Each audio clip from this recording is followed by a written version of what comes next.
করি তোমরা সকলে ভালো আছো। দেখো চলে এসেছি আমি রান্নাঘরে রান্না করতে।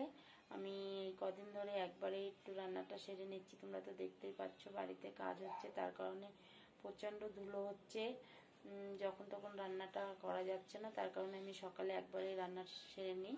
এখন বাজে সকাল 11টা। এদিকে বাবিনকে আমি ঘুম পাড়িয়ে দিয়ে এসেছি, তাহলে তাড়াতাড়ি রান্নাটা সেরে নিই। আর এই এখন একটু কাজটা একটু বন্ধ নেই, কাজ চলছে, কিন্তু মেশিনটা চালাচ্ছে না, মানে যেটা দিয়ে পাথর কাটে সেটা চালালে প্রচণ্ড ধুলো হয়ে যায়। তার কারণে রান্নাবান্না ঢেকে ঢেকে করতে হয়, খুব অসুবিধা হয়। এখন যেহেতু একটু বন্ধ আছে তার জন্য রান্নাটা আমি তাড়াতাড়ি করে সেরে নিই। চলো তাহলে রান্নাটা শুরু করি। এই যে এখানে আমি সব কিছু গুছিয়ে নিয়েছি। এখানে নিয়েছি আমি পেঁয়াজ কুচি আর মশলা করে নিয়েছি জিরে, আদা, রসুন, গোলমরিচ আর লঙ্কা বাটা। আর এখানে দেখো মাছগুলো আমি ভালো করে জলটা ঝরিয়ে নিয়েছি।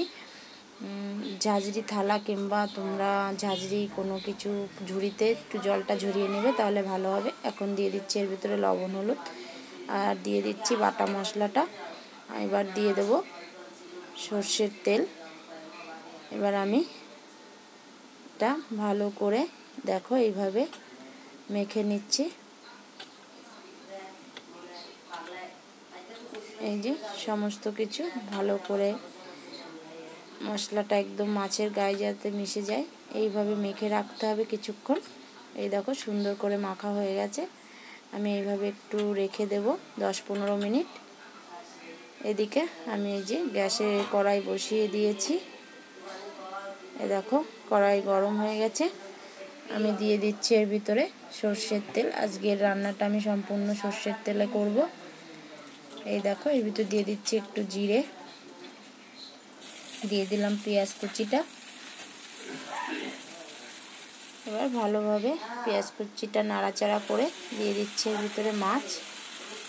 এই দেখো মাছটা দিয়ে এবার এইভাবে ভালো করে নাড়াচাড়া দিতে হবে। দেখো কতটা জল উঠেছে। আমি এর ভিতরে এবার দিয়ে দিচ্ছি একটু লঙ্কার গুঁড়ো।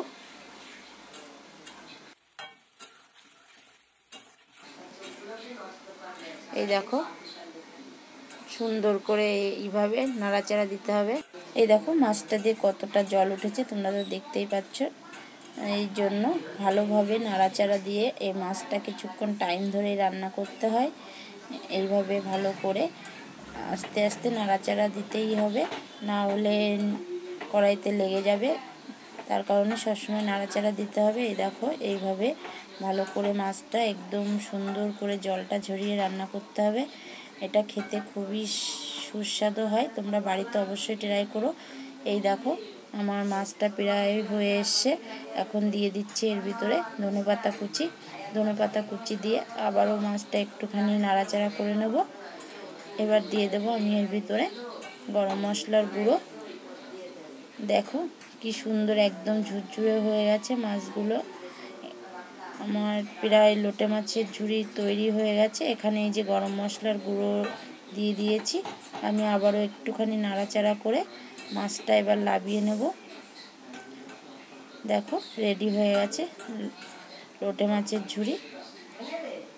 দেখো এটা খেতে খুবই সুস্বাদু লাগে, তোমরা বাড়িতে খেয়ে অবশ্যই আমাকে কমেন্টে জানিও। এই দেখো কত সুন্দর লাগছে। তোমরা এটা ভাতের সঙ্গে কিংবা শুধু খেতে পারো। তাহলে বন্ধুরা ভিডিওটা দেখতে থাকো, আমি আবার আসছি পরে তোমাদের সঙ্গে কথা বলছি। এই দেখো বন্ধুরা এখন ওষুধ নিয়ে বসে পড়েছি। এই যে তোমাদের তো কালকে দেখিয়েছিলাম, বাড়িতে নিয়ে ডাক্তারের কাছে গেছিলাম। এই যে সব ওষুধ দিয়েছে, একটা ভিটামিন, আর এখানে দিয়েছে একটা হজমের আর একটা কিডনি। স্যার বললো যে কিছু তুলছে আর ওক তুলছে খাওয়ার সময়, তার কারণে ওগুলো কিডনি হয়েছে, তার কারণে ওই ওষুধগুলো দিয়েছে। আর এই যে একটা দিয়েছে, এই দেখো গায়ে র্যাশ বেরিয়েছে বলে এই পাউডারটা দিয়েছে। দাঁড়ো ওষুধ, হ্যাঁ দেবো। এই দেখো কালকে মাখিয়েছিলাম 2 বার, অনেকটাই কমে গেছে র্যাশগুলো, বেশিরভাগ এই পায়ে উঠেছিল। এই দেখো চলো এবার চলো ওষুধটা খাইয়ে নিই।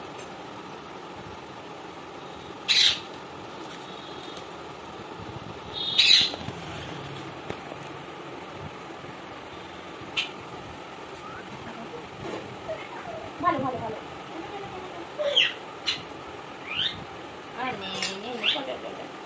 বলো আমি গুড বয়, দেখেছো ওষুধ খাই কি সুন্দর করে। দাঁড়ো দাঁড়ো, এই ওষুধটা খাবো। এই ওষুধটা হজমের, হজমের না, এটা কি বলে ভিটামিন ওষুধ, দিনে একবার দিয়েছে 5 ml করে। এই ওষুধটা ভালো, আমাদের আগেও 2বার দিয়েছিল।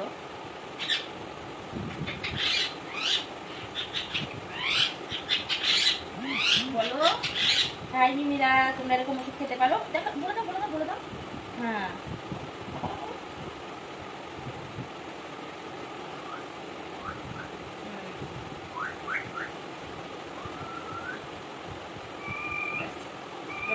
এগুলো রাত্রে ওষুধ, এগুলো রাত্রে খেতে হবে। তাহলে বন্ধুরা দেখতেই তো পেলে বাবিন ওষুধগুলো খেয়ে নিল। তো ওষুধটা হলে একটু কেমন করে, না হলে ওষুধ খাওয়ালে অতটা ঝামেলা নেই, ওষুধটা ভালোই খেয়ে নেয়। আর তোমরা তো দেখতেই পেয়েছো কদিন ধরে বাড়িতে কাজ হচ্ছে, তারপরে মানে এত পরিমাণে, প্রথম দিন 2 দিন অতটা ধুলো হয়নি, কিন্তু এখন এত পরিমাণে ধুলো হচ্ছে। জল দিয়ে তারা কি করবে? তাহলে বন্ধুরা এই যে এখন জল ধরা যাবে না। তাহলে তোমরা তো দেখতে পেলে ওষুধটা খেয়ে নিয়েছে। আর এখন কটা বাজে? প্রায় 3:45 বাজে। দেখি এও একটু ঘুমায় কিনা। আর বাড়িতে তো মানে এত ধুলোবালি, মানে কি বলবো, মানে ঘুমাবো তারও উপায় নেই, মানে এত পরিমাণে আওয়াজ হচ্ছে। তাহলে দেখি ও একটুখানি ঘুমাবে কিনা। আর এদিকে মিস্ত্রির চা করারও টাইম হয়ে গেছে, মিস্ত্রিদের চা দিতে হবে। তাহলে আজকের ভিডিওটা আমরা এখানে শেষ করছি। যদি তোমাদের ভালো লেগে থাকে অবশ্যই লাইক কমেন্ট শেয়ার, আর নতুন নতুন ভিডিও পাওয়ার জন্য অবশ্যই সাবস্ক্রাইব করে দিও। Tata, bye bye.